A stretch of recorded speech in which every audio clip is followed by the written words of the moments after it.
Hello, everyone. My name is Jane Charlton, International Marketing Manager at OpenAthens. And I will be introducing this session, which is the winner of our Best Publisher UX Award. But before we go into that, I just want to say a little bit about this year's award. Our award's been going for about 4 years now, and the aim of the award is to encourage best practice in user-centered design on publisher websites. And over the last few years, we've had several winners, very worthy winners. And without further ado, I'm very pleased to announce that Sage have won this year's Best Publisher UX Award for their research methods resource. And they won the award because of their focus around solving user problems, for simplifying user journeys, and their dedication to ensuring easy access for library patrons.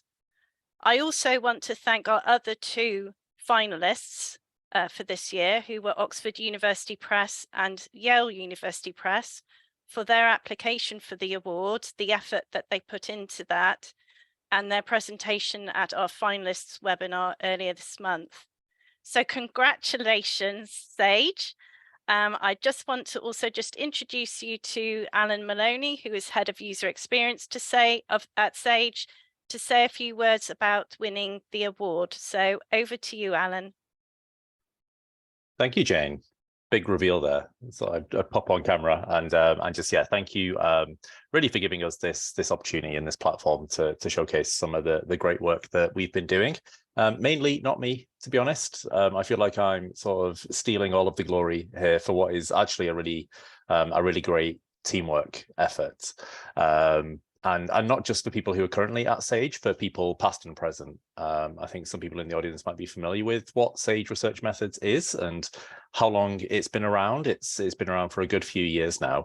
And all of the people who have worked on that have really contributed to making it the product that it is today. And yes, we had a very successful redesign, but I think it's worth just acknowledging sort of how far we've come really in the last decade as well. So with that, I'm just going to share a few slides that sort of like calls out a few of those people in particular, just to say some thank yous. So I'm going to share my screen if that's okay.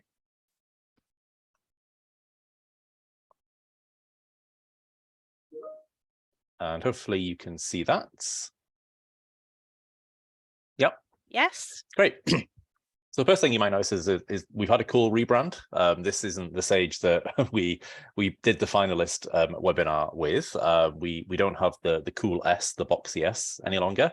We're no longer shouting Sage at you in all capitals. So we've got a mellow new look. So I'm very pleased to use that to talk to you about Sage Research Methods today. You're probably aware Sage has loads of platforms. Sage Research Methods is just one of those. But we think Sage Research Methods is special, and that's because research methods are special.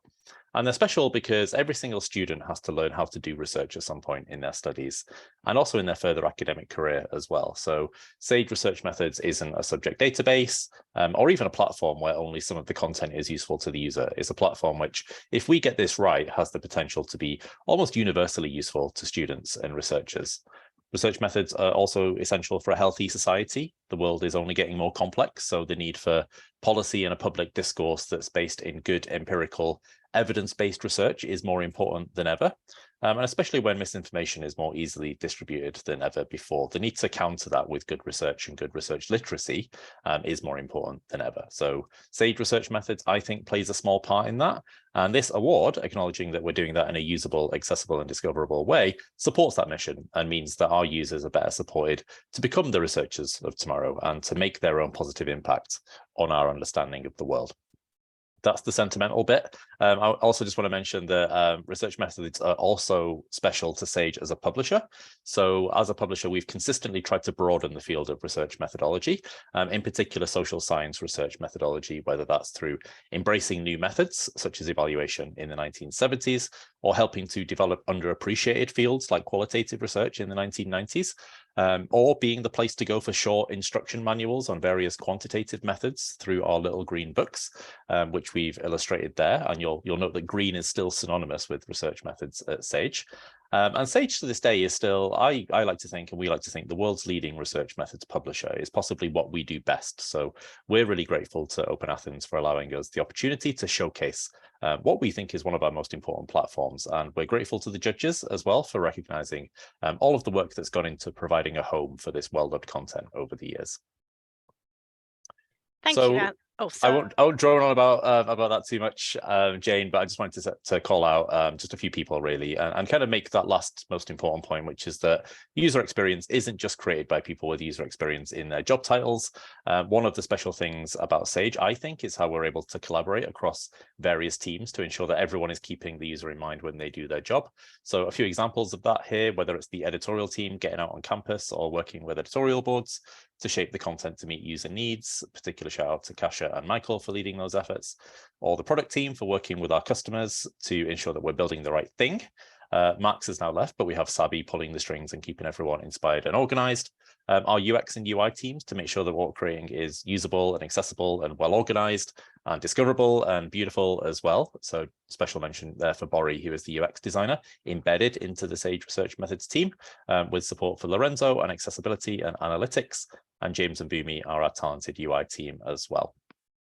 Then just one more sort of specific call out to our technology team. So here are a few more people, lots of people to acknowledge. This is our core Scrum team for our learning resources. So don't worry, they know that they're posing for a picture. We're not always this smiley and happy, but what you see are our product managers, UX people, developers, and QA.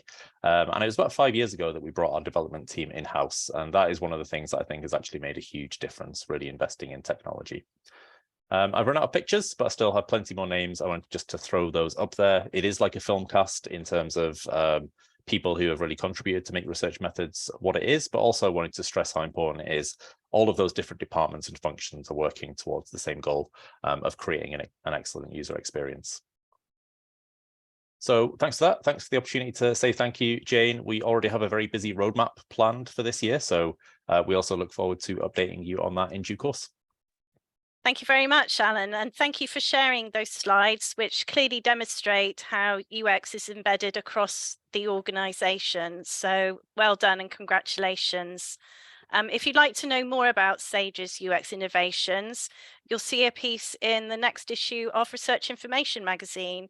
And if you're a publisher or a library systems service provider, and you're interested in applying for next year's award, please do get in touch. And I think that closes the session.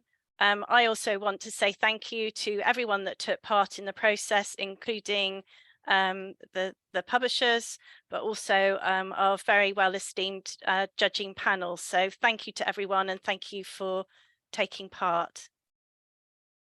Bye for now.